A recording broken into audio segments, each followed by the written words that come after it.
Bonjour mes chers amis, et on continue ensemble ce matin l'étude du chapitre 3 de l'Épître aux Éphésiens. Notre bon Père du ciel, béni sois-tu que tu as décidé dans ta bonté, dans ta sagesse, dans ton intelligence, d'emmener certaines personnes à écrire. Oh, on te bénit que tu as révélé, comme on a vu hier, mais on te bénit aussi que tu les as poussés à écrire sous ton inspiration les révélations que tu avais données. Guide-nous encore aujourd'hui. Amen. Donc, comme je viens de dire, hier, on a parlé que l'apôtre Paul était un prisonnier parce qu'il prêchait une révélation, parce qu'il annonçait ce qu'il avait entendu de Jésus lui-même, de Dieu lui-même. Il y a toutes sortes de monde aujourd'hui qui prêchent toutes sortes de choses. Ils disent toutes sortes de choses comme venant de Dieu, puis des fois comme venant d'extraterrestres, d'autres fois venant du profond du cœur de l'être humain. Mais quand on parle de révélation biblique dans la Bible, on parle que Dieu a parlé à certains hommes et leur a dit ce qu'il voulait que les êtres humains sachent. On appelle ça la révélation. La révélation, c'est toujours Dieu qui révèle à un être humain des choses que l'être humain ne pouvait pas savoir autrement. Comme Dieu a révélé à Moïse comment il avait créé le monde. Sans ça, Moïse n'aurait pas pu le savoir, il n'était pas là. Jésus nous a parlé de certaines choses qui était dans le ciel, parce que Jésus vient du ciel et nous révèle ce qui était dans le ciel. Et certains apôtres et certains prophètes du Nouveau Testament ont eu des révélations de la part de Dieu et de Christ. Comme Jean, l'apôtre, a eu des révélations par rapport à la fin des temps. Mais ces révélations-là ont été écrites. C'est ce que l'apôtre Paul nous a dit hier à la fin du verset 3. C'est là que nous allons commencer aujourd'hui. J'ai eu une révélation d'un mystère et je l'ai écrit. Je vous ai écrit cela. Donc l'apôtre Paul dit, je vous ai écrit la révélation du mystère que j'ai eu. Donc il l'a écrit. Donc fiez-vous à mes écrits. Ne vous fiez pas à quelqu'un d'autre, ne laissez pas personne ajouter à ce que j'ai dit ou enlever à ce que j'ai dit. C'est pas écrit ici d'une façon claire dans ce sens-là. Si Dieu révèle à Paul un mystère, mais il ne le révèle pas à Paul pour que seulement Paul le sache, il veut que Paul le proclame et il veut aussi que Paul l'écrive. Quand les auteurs ou les récepteurs de la révélation s'assoient pour écrire, il faut qu'ils écrivent ce qu'ils ont entendu. Et on appelle ça de l'inspiration. Dieu guide par son esprit la personne à qui il a révélé son mystère afin que la personne écrive exactement ce que Dieu veut, ce que Dieu a dit. Donc, on appelle ça l'inspiration. La révélation, c'est quand Dieu parle. L'inspiration, c'est quand Dieu dirige certaines personnes pendant qu'ils écrivent la révélation. C'est ce que nous avons, c'est ce qu'on appelle aujourd'hui la Bible.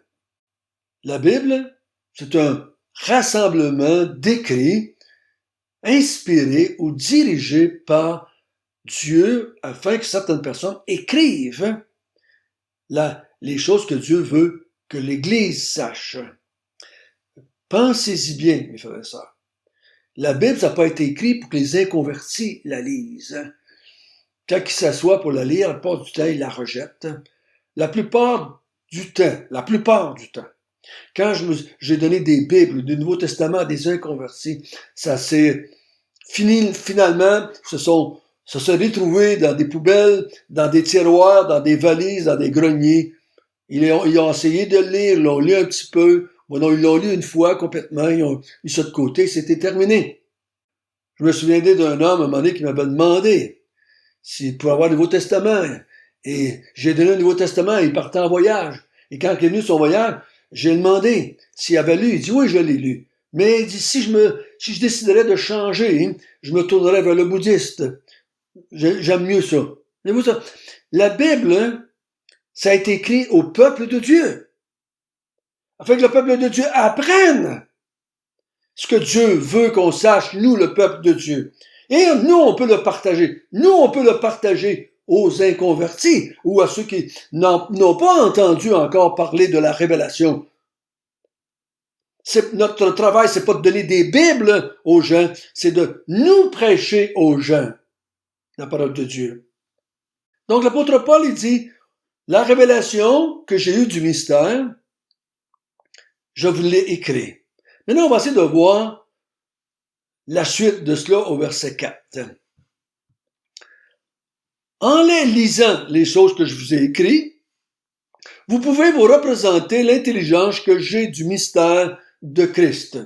Donc, vous pouvez voir, pendant que je vous ai écrit chapitre 1 et 2, vous pouvez voir la connaissance ou l'intelligence que j'ai de ce mystère-là. Appelez ça le mystère de Christ. C'est un mystère que Christ lui a révélé. Ou on pourrait dire, c'est un mystère qui concerne le Christ.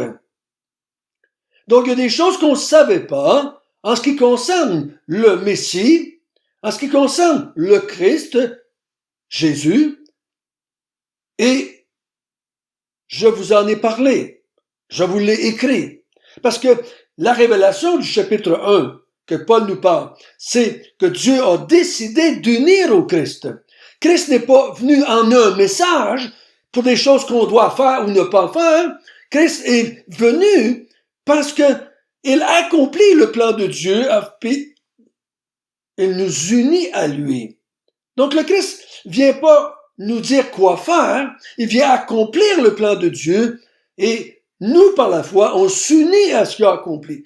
Oh, si on peut comprendre ça, si les religions pouvaient comprendre ça, Christ n'est pas venu nous emmener un autre genre de loi.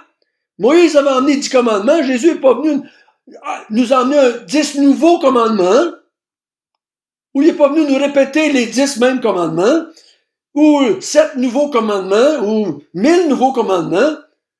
Il y en a qui disent, oh, il est venu nous dire 2 nouveaux commandements, aime ton Dieu, aime ton prochain. Non, il n'est pas venu nous dire ça. Il est venu accomplir le plan de Dieu et afin qu'on puisse s'unir à ce qu'il a fait par la foi. Ça, c'est la vie chrétienne. Le mystère de Christ. Le mystère qui concerne le Christ. Qui il était. Parce que les Juifs pensaient que c'était juste un homme, un descendant de David. Mais il était plus que ça, c'était Dieu incarné. Il est venu plus que sauver des hommes de l'Empire romain et donner un nouveau royaume terrestre comme David avait fait. Il a fait beaucoup plus que ça. Donc le mystère concerne quelqu'un. Sa personne et son œuvre. C'est ça le mystère. Mais il va aller plus loin, il va le définir un peu plus parce qu'il veut préciser là, une partie de ce que Jésus a fait. Il dit au verset 5, « Il n'a pas été manifesté au Fils des hommes dans d'autres générations, comme il a été révélé maintenant par l'Esprit aux saints apôtres et prophètes de Christ. » Donc il dit, ce mystère-là, le mystère de Christ, il n'a pas été révélé au Fils des hommes des autres générations comme il l'a été. Il y avait eu de la révélation dans l'Ancien Testament, mais la révélation est plus complète et plus grande, plus claire, je pourrais dire de même, dans la Nouvelle Alliance. Il dit, ça a été révélé maintenant par le Saint-Esprit aux saints apôtres et prophètes de Christ. Donc, il faut faire attention que cette révélation dont l'apôtre Paul parle et que je vous encourage à étudier, à méditer et à prier, c'est la révélation que Christ a fait aux apôtres et aux prophètes. Donc, cette révélation-là, dont l'apôtre nous parle, c'est celle qui a été faite aux saints apôtres et aux saints prophètes de Christ. Je crois qu'ici, il leur dit que les apôtres qu'ils devraient écouter, ou les prophètes qu'ils devraient écouter, c'est ces prophètes-là qui sont différents des autres. Le mot saint ici, c'est pas des saintes personnes, c'est pas des personnes parfaites ou meilleures que les autres. C'est pour ça que vous devez les écouter parce qu'ils sont plus saints. Si c'est ça, on est dans un problème. Parce que si vous lisez la vie de Paul, vous allez voir qu'il était aussi un pécheur. Si vous lisez la vie des autres apôtres, vous allez voir qu'ils étaient des pécheurs. Donc, c'est pas parce qu'ils sont saints dans leur vie de tous les jours, c'est parce qu'ils sont différents des autres, parce que leur révélation, à comparer avec les faux apôtres, avec les faux prophètes, elle leur vient directement de Jésus. Ils l'ont eu par révélation, ce qu'ils vous disent. Et c'est le Saint-Esprit qui a été l'instrument. C'était le Saint-Esprit, cette troisième personne de la Trinité, qui a été l'instrument pour révéler ces choses-là aux apôtres et aux prophètes de Christ. Donc, si vous voulez bien comprendre ce que Jésus a dit, ne lisez pas n'importe qui. Allez lire ce que les apôtres et les prophètes de Christ ont dit. Parce que c'est ces prophètes-là et ces apôtres-là que Christ a envoyés. Christ leur a donné le message, la révélation, et il a dit, allez maintenant la dire aux autres. Donc, l'Ancien Testament contenait la révélation, mais le Nouveau Testament en a plus.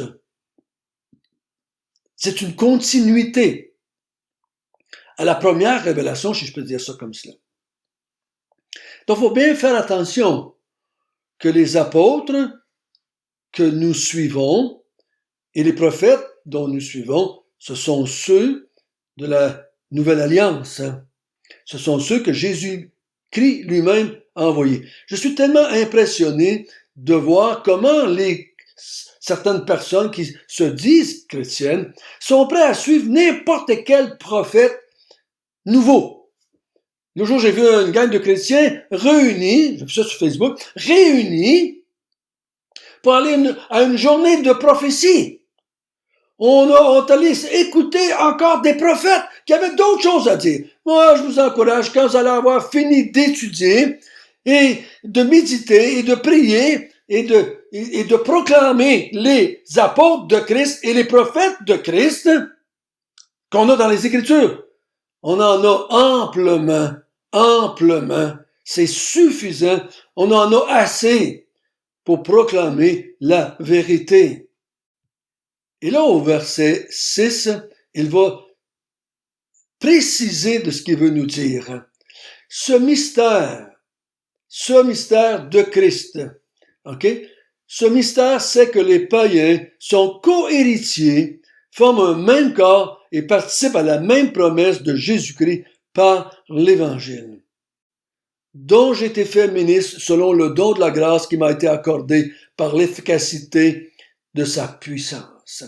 Donc il dit, ce que je viens vous parler, c'est que les païens, vous les païens à qui je m'adresse, vous les païens à qui j'écris cette épître aux Éphésiens, vous les païens qu'on avait vu au chapitre 2 qui étaient sans Dieu, qui étaient sans Christ, qui n'avaient pas le droit de citer en Israël, qui n'avaient pas droit à aucune promesse, vous qui étiez en dehors et destinés à la colère de Dieu, vous êtes maintenant co-héritiers, formant un même corps, participant à la même promesse en Jésus-Christ par l'Évangile.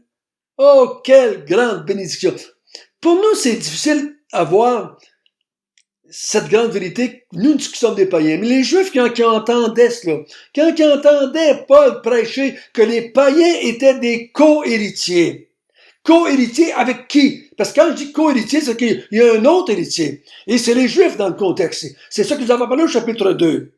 Il dit, selon la révélation que j'ai eue, que je vous ai écrit dans le chapitre 1 et 2, c'est que les païens et les Juifs, vous êtes toutes les deux des co-héritiers de la même héritage qui s'en vient dans les nouveaux cieux et nouvelles terres. Vous êtes co-héritiers, vous formez un même corps, vous êtes maintenant un même peuple, et vous participez à la même promesse en Jésus-Christ par l'Évangile. Donc il dit, nous sommes plus maintenant deux peuples séparés. Dans l'Église, il n'y a pas un peuple qui est les Juifs, puis un peuple qui est les païens. C'est pour ça que j'ai de la misère à comprendre que certains chrétiens croient que les Juifs ont encore un rôle à jouer exceptionnel ou personnel ou à part du restant du corps. Non, il dit, les païens sont co-héritiers. Ils sont égaux, ils sont co-héritiers. Ils forment un même corps. Il y a juste un corps, il n'y a pas deux corps. Il n'y a pas un corps avec deux têtes. Il y a un même corps et ils participent à la même promesse en Christ, parce qu'on a été unis, juifs et païens, on a été unis en Christ pour être des héritiers de la promesse. Et ceci par l'Évangile. Donc, vous entendez l'Évangile, vous y croyez et vous devenez co-héritiers. Vous formez un même corps, vous devenez éligibles à la même promesse en Jésus-Christ. C'est par l'Évangile. Ce n'est pas la race, ce n'est pas le sang. C'est l'Évangile qui est le moyen par lequel les êtres humains, les païens, deviennent co-héritiers, forment le même corps, ont le même héritage que les Juifs.